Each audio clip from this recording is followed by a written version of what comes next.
ದಿನನಿತ್ಯ ನಿಮಗೆ ಕರೆಕ್ಟಾಗಿ ನಿದ್ದೆ ಬರಲಿಲ್ಲ ಅಂದರೆ ನಿಮ್ಮ ಬಾಡಿಯಲ್ಲಿ ಮೆಗ್ನೀಷಿಯಂ ಕಡಿಮೆ ಇದೆ ಅಂತ ಅರ್ಥ. ಅದಕ್ಕೋಸ್ಕರ ನೀವು ಪಂಪ್ಕಿನ್ ಸೀಡ್ಸ್ ಅನ್ನ ಹೆಚ್ಚಾಗಿ ತಿನ್ನಬೇಕು.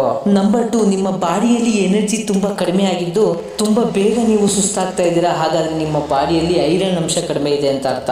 ಅದಕ್ಕೋಸ್ಕರ ನೀವು ಹೆಚ್ಚಾಗಿ ಒಣ ದ್ರಾಕ್ಷಿಯನ್ನ ತಿನ್ನಬೇಕು. ನಂಬರ್ 3 ಬಂದ್ಬಿಟ್ಟು ನಿಮಗೆ ಯಾವುದೇ ತರದ ರೀಸನ್ ಇಲ್ದಲೆ ತುಂಬಾ ವೀಕ್ ಅಂತ ಫೀಲ್ ಆಗ್ತಾ ಇದ್ರೆ ನಿಮ್ಮ ಬಾಡಿ ಒಳಗಡೆ ಜಿನ್ ಕಡಿಮೆ ಇದೆ ಅಂತ ಅರ್ಥ. ಅದಕ್ಕೋಸ್ಕರ ನೀವು ಡಾರ್ಕ್ ಚಾಕ್ಲೇಟ್ ಅನ್ನ ತಿನ್ಬೇಕು.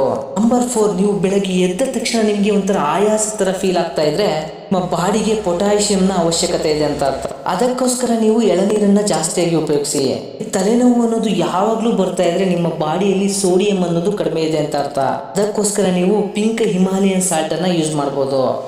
ನಂಬರ್ 6 ಬಂದ್ಬಿಟ್ಟು ಇದು ತುಂಬಾ ಇಂಪಾರ್ಟೆಂಟ್. ಯಾವುದೇ ತರದ ರೀಸನ್ ಇಲ್ದಲೆ ತುಂಬಾ ಸ್ಯಾಡ್ ಆಗಿ ಮತ್ತೆ ಏನೋ ಆಯ್ತು ಅನ್ನೋ ತರ ವರಿ ಆಗ್ತಾ ಇದ್ರೆ ನಿಮಗೆ ವಿಟಮಿನ್ ಡಿ ಕಡಿಮೆ ಇದೆ ಅಂತ ಅರ್ಥ.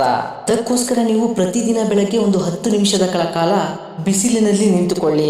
ಇವೆಲ್ಲವನ್ನು ನೀವು ಕರೆಕ್ಟ್ ಆಗಿ ಫಾಲೋ ಮಾಡಿದ್ರಿ ಅಂದ್ರೆ ನೀವು ಯಾವ ಡಾಕ್ಟರ್ ಹತ್ರ ಹೋಗೋದು ಅವಶ್ಯಕತೆನೂ ಇಲ್ಲ. ಶಾರೀರಿಕವಾಗಿ ಅಥವಾ ಮಾನಸಿಕವಾಗಿ ಯಾವುದೇ ತರದ ತೊಂದರೆ ಇರೋದಿಲ್ಲ.